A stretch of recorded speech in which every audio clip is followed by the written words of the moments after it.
इस साल 6 जनवरी 2025 को भारत में कई राज्यों में एचएमपी वायरस फैल गया और जिससे कई सारी मौतें हुई। नमस्कार दोस्तों, चीन के वुहान से फैला कोरोना वायरस जिसने पूरी दुनिया में लाखों लोगों की जान ली, लेकिन कई रिसर्चेस के बाद भी ये पता नहीं चल सका कि कोरोना वायरस आखिर पैदा कैसे हुआ था। और अब नई साल की शुरुआत में 2025 में एक नया वायरस चीन से फिर से स्प्रेड हुआ है जिसने दुनिया भर में तबाही मचाना शुरू कर दी है। इस वायरस ने अभी तक लगभग आधे से ज्यादा दुनिया के देशों में दस्तक दे दी है। क्या ये वायरस भी कोरोना वायरस की तरह तबाही मचाएगा? क्या ये वायरस दुनिया भर में एक बार फिर से लॉकडाउन लगा देगा? इस वायरस से किन देशों को सबसे ज्यादा खतरा है? ये वायरस है क्या, कैसे पैदा हुआ?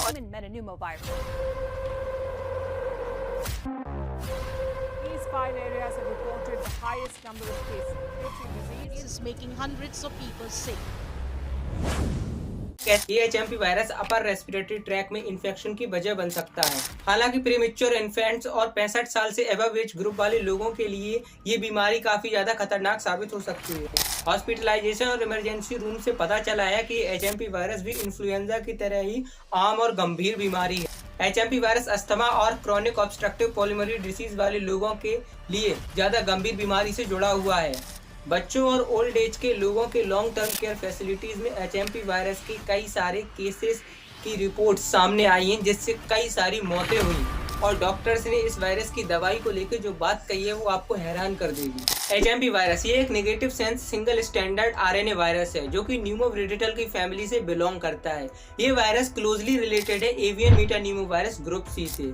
इस वायरस की दो प्रजातियां हैं, एवियन मेटानीमोवायरस और दूसरा ह्यूमन मेटानीमोवायरस। इस वायरस को 2001 में डिस्कवर किया गया था एक प्रोसेस RAT-PCR, जो कि एक ऐसी टेक्निक है जिसका यूज किया जाता है नए और अननोन वायरसेस की आइडेंटिफिकेशन के लिए। साल 2016 में अमेरिका में आई 5 साल और उससे नीचे एज ग्रुप वाले बच्चों में एक बीमारी रेस्पिरेटरी सेंटिकल वायरस जो कि उनके रेस्पिरेटरी ट्रैक पर अटैक कर दी थी। ये एचएमपी वायरस भी उसी बीमारी का एक दूसरा कॉमन कॉज है। डॉक्टर्स ने एचएमपी वायरस की दवाई को लेकर कहा है कि आंख बंद करके किसी भी एंटीबायोटिक का यूज ना करें, ये इस बीमारी को और ज्यादा फैला सकता है क्योंकि हमारे पास अभी तक एचएमपी वायरस से बचने के लिए कोई भी वैक्सीन नहीं है, ना ही ऐसी कोई इलाज है जिससे हम एचएमपी वायरस से सबको बचा सके। इसलिए डॉक्टर्स का कहना है कि आंख बंद करके किसी भी एंटीबायोटिक दवाई को ना ले जब आप इस वायरस से इन्फेक्टेड हो।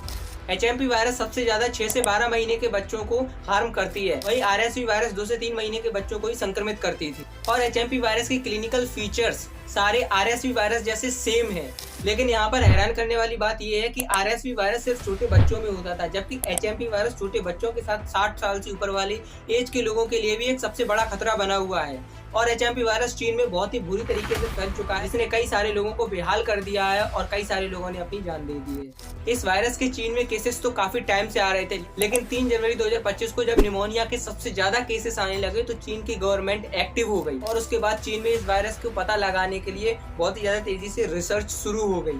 जैसा कि मैंने आपको बताया, एचएमपी वायरस की खोज 2001 में नीदरलैंड में की गई थी, लेकिन कई रिसर्चेस ये कहती हैं कि एचएमपी वायरस आज से कम 50 साल पुराना है, जो कि 1958 में नीदरलैंड में डिस्कवर कर लिया गया था। रिसर्चर्स का कहना है कि ये वायरस उस टाइम पे 2 से 3 लोगों में पाया गया, लेकिन इस वायरस से लोगों को ज्यादा कोई खतरा नहीं था, तो नॉर्मल मेडिसिन की हेल्प से इस वायरस को ठीक कर दिया गया था। लेकिन उसके बाद 2001 में बर्नडर्ट जी वैन डैन हुजन और उनके कलीजियस ने इस वायरस की डिस्कवरी की थी। एचएमपी वायरस का नीदरलैंड में 28 छोटे बच्चों के रेस्पिरेटरी ट्रैक में पहली बार पता चला था और शुरुआत में अदर वायरसेस से काफी अलग था। तो वैन डैन हुजन और उनके कलीजियस ने जिन टेक्निक्स का यूज करने की कोशिश की थी वो immunological assays using virus specific antibodies and PCR based method using virus genome specific primers. लेकिन PCR बेस्ड एक्टिविटीज एबल थी रेस्पिरेटरी ट्रैक में वायरसेस को टेस्ट करने के लिए, देयरफॉर ये नए वायरसेस की डिस्कवरी करने के लिए असमर्थ थी। जब रिसर्चर्स ने मॉलिक्यूलर बायोलॉजी टेक्निक्स को अप्लाई करना शुरू किया तो वायरसेस की जेनेटिक कैरेक्टरिस्टिक्स और जीनोम सीक्वेंस के भागों की पहचान हो सकी। इन टेक्निक्स में रैंडम प्राइम्ड PCR टेक्निक भी शामिल थी, जिसने नए वायरस और एवियन वायरस के बीच लिमिटेड इंपॉर्टेंट सीक्वेंस डेटा को रिवेल किया, जिसने एचएमपी वायरस और एवियन मेटानीमोवायरस के बीच क्लियर रिलेशनशिप बताया। एवियन मेटानीमोवायरस के साथ क्लोजली रिलेटेड होने की वजह से इस नए वायरस का नाम रखा गया ह्यूमन मेटानीमोवायरस। अब यहाँ पर सवाल आता है कि क्या ये वायरस लॉकडाउन लगाएगा? देखो, अगर इस वायरस ने कोरोना वायरस की तरह प्रोटोकॉल फॉलो किया, अब कोरोना वायरस फैला कैसे था पूरी दुनिया में? लोग चीन की ट्रैवलिंग कर रहे थे और उसके बाद अपनी कंट्रीज में वापस जा रहे थे और चीन से उस वायरस को भी अपने साथ लेके जा रहे थे। तो अगर चीन से लोगों का ट्रैवलिंग आना जाना लगा रहा तो ये वायरस पूरी दुनिया में कोरोना वायरस की तरह ही फैल सकता है और लॉकडाउन के चांसेस बहुत ज्यादा बढ़ जाएंगे। ये वायरस अमेरिका के एक आउट पेशेंट क्लिनिक में और हेल्दी बच्चों में रेस्पिरेटरी ट्रैक इलनेस में 12% कॉजेस के लिए रिस्पॉन्सिबल था। 2010 से 12 में यूएस में 5 साल और उससे कम और उससे ज्यादा एज के बच्चों में हॉस्पिटलाइजेशन के लिए कम्युनिटी एक्वायर्ड निमोनिया के 15 और 8% केस के लिए ह्यूमन मेटानिमोवायरस रिस्पॉन्सिबल था। ये वायरस दुनिया भर में डिस्ट्रीब्यूटेड है और कुछ टेम्परेट रीजन्स में ये वायरस मौसमी डिस्ट्रीब्यूशन करता है, सेम एज इन्फ्लुएंजा और RSV।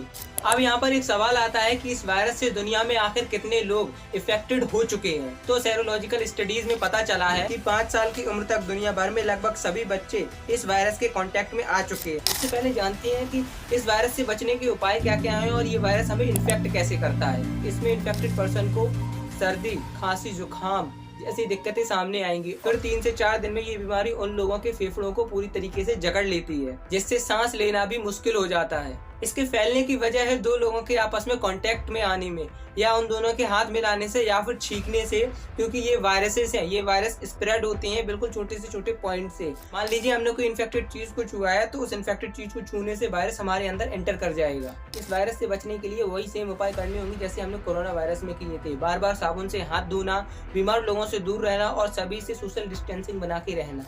2003 में बीजी मेडिकल कॉलेजेस और NIV पुणे ने पहली बार पुणे में बच्चों में HMP वायरस की कंफर्मेशन की थी। फिर इस साल 6 जनवरी 2025 को इंडिया में HMP वायरस के नए केसेस मिलना शुरू हो गए। भारत में कई राज्यों में HMP वायरस फैल गया है। उनमें से कुछ ये हैं: गुजरात, तमिलनाडु, महाराष्ट्र, आसाम, राजस्थान, वेस्ट बंगाल, कर्नाटक, बेंगलुरु और कई जगहों पर यह वायरस फैल चुका है, जिसमें 3 महीने के बच्चे से लेकर 80 साल तक का बुजुर्ग शामिल है। अगर ये वायरस इसी स्पीड के साथ स्प्रेड होता रहा तो कुछ महीनों के अंदर ही हमारे भारत समेत पूरी दुनिया में लॉकडाउन इंसान फिर से देखेगा। कई सारी दिक्कतें उन्हें झेलनी पड़ेंगी।